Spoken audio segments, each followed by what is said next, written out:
سورة الغاشیہ۔ شروع اللہ کا نام لے کر جو بڑا مہربان نہایت رحم والا ہے۔ بھلا تم کو ڈھانپ لینے والی یعنی قیامت کا حال معلوم ہوا ہے؟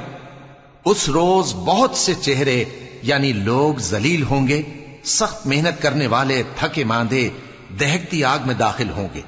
ان کو ایک کھولتے ہوئے چشمے کا پانی پلایا جائے گا، ایک سخت خاردار جھاڑی کے سوا ان کے لیے کوئی کھانا نہیں ہوگا جو نہ مفید غذا بنے اور نہ بھوک میں کچھ کام آئے۔ بہت سے چہرے یعنی لوگ اس روز شادماں بھی ہوں گے، اپنی محنت کے بدلے پر خوش، بہشت بری میں وہاں کسی طرح کی لغو بات نہیں سنیں گے۔ اس میں چشمے بہ رہے ہوں گے، وہاں تخت ہوں گے اونچے اونچے اور کٹورے قرینے سے رکھے ہوئے اور گاؤ تک یہ قطار کی قطار لگے ہوئے اور نفیس مسندیں جگہ جگہ بچھی ہوئی۔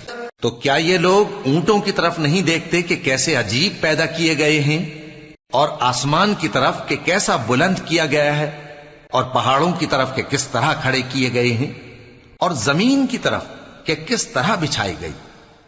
پس اے نبی صلی اللہ علیہ وآلہ وسلم، تم تو نصیحت کرتے رہو کہ تم نصیحت کرنے والے ہی ہو، تم ان پر داروغہ نہیں ہو۔